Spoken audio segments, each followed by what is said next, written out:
Hello किसान साथियों, मैं आपके अपने यूट्यूब चैनल ऑरेंज फार्मिंग वाला का स्वागत करता हूं। तो किसान भाइयों, आज हम बात करने वाले हैं एलिमो रूट स्टॉक के बारे में। तो एलिमो रूट स्टॉक क्या है, जैसा कि आप मेरे पुराने सब्सक्राइबर हो तो आपको पता होगा कि मैंने डिटेल जानकारी दी है। CCRI नागपुर रिसर्च अनुसंधान केंद्र में आपको एलिमो के बड़े पौधे भी दिखा चुका हूँ और एलिमो के बारे में सारी जानकारी दे चुका हूँ। अगर आप नहीं जुड़े हो तो मैं आपके लिए बता दूँ कि एलिमो रूट स्टॉक जो है अपना सिट्रस के पौधे में बडिंग के लिए इस्तेमाल किया जाता है। जो अपना जैसे कि तना है, इसका जो जड़ वाला जो पौधा होता है वो अपना एलिमो रूट स्टॉक वाला होता है, और ऊपर जो बडिंग की जाती है जिसपे कलम चढ़ी जाती है वो नागपुरी संतरे की होती है।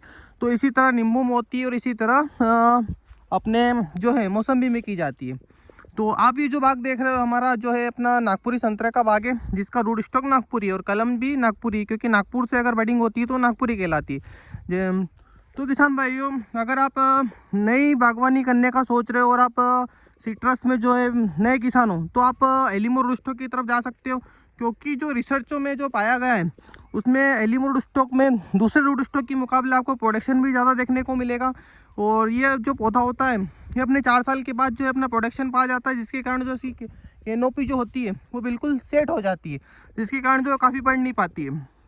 क्योंकि जब पौधा प्रोडक्शन देना स्टार्ट कर देता है तो उसकी जो कैनोपी है वो एक निश्चित दायरे में ही रह जाती है।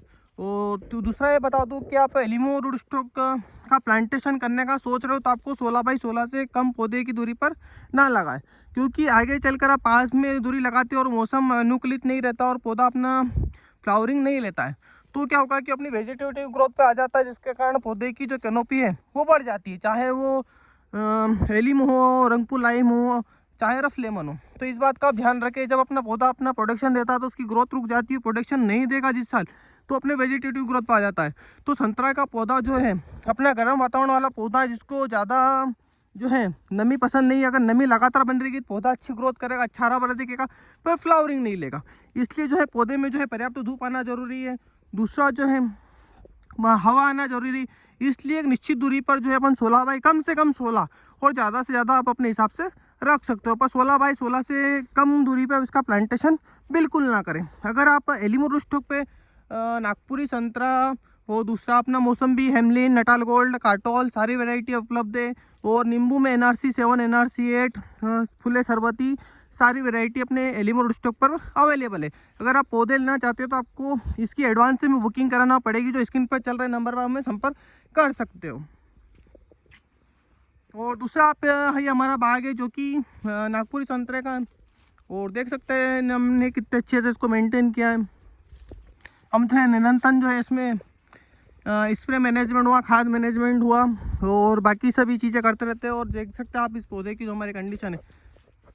दूसरा ये बता दूँ, आप हमसे पौधे लेते हो तो आपको पहले इसकी बुकिंग कराना पड़ेगी, उसके बाद उसमें स्प्रे मैनेजमेंट, टाइम मैनेजमेंट, दूसरा आपको खाद मैनेजमेंट सारी आपको जानकारी पहले दी जाएगी। उसके बारे में आपको जो CCRI से जो बुकलेट 2014 में जो प्रसारित की थी उसके अंदर जो भी अलग रूट स्टॉक के मुकाबले इसमें जो न्यूट्रिशन की जो मात्रा है वो आपको ज़्यादा देना पड़ेगी, उसके बारे में आपको सारी जानकारी दूंगा। उसकी PDF है, उसकी आपको कॉपी दूंगा, उसके हिसाब से आपको समझ आएगा कि इसमें कौन सी बीमारी ज़्यादा आएगी और कौन सी बीमारी हमें कम देखने को मिलेगी।